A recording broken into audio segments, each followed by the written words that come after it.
सबसे अधिक सुकुमार कौन? 11वीं कहानी। बेताल 25वीं हिंदी कहानी। गौड़ देश में वर्धमान नाम का एक नगर था जिसमें गुणशेखर नाम का राजा राज करता था। उसके अभयचंद्र नाम का दीवान था। उस दीवान के समझाने से राजा ने अपने राज्य में शिव और विष्णु की पूजा, गोदान, भूदान, पिंडदान आदि सब बंद कर दिए।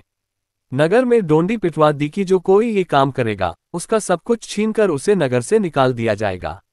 एक दिन दीवान ने कहा, महाराज, अगर कोई किसी को दुख पहुंचाता है और उसके प्राण लेता है तो पाप से उसका जन्म मरण नहीं छूटता। वह बार बार जन्म लेता और मरता है। इससे मनुष्य का जन्म पाकर धर्म बढ़ाना चाहिए। आदमी को हाथी से लेकर चींटी तक सबकी रक्षा करनी चाहिए। जो लोग दूसरों के दुख को नहीं समझते और उन्हें सताते हैं, उनकी इस पृथ्वी पर उम्र घटती जाती है और वे लूले, लंगड़े, काने, बौने होकर जन्म लेते हैं। राजा ने कहा, ठीक है।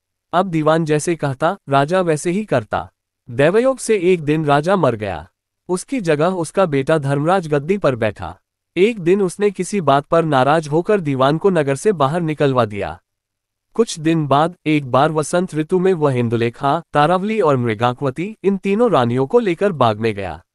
वहां जब उसने इंदुलेखा के बाल पकड़े तो उसके कान में लगा हुआ कमल उसकी जांघ पर गिर गया।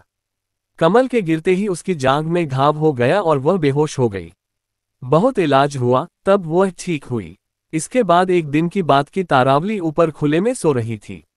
चांद निकला। जैसे ही उसकी चांदनी तारावली के शरीर पर पड़ी, फफोले उठाए। कई दिन के इलाज के बाद उसे आराम हुआ। इसके बाद एक दिन किसी के घर में मूसलों से धान कूटने की आवाज हुई। सुनते ही मृगांकवती के हाथों में छाले पड़ गए। इलाज हुआ तब जाकर ठीक हुए।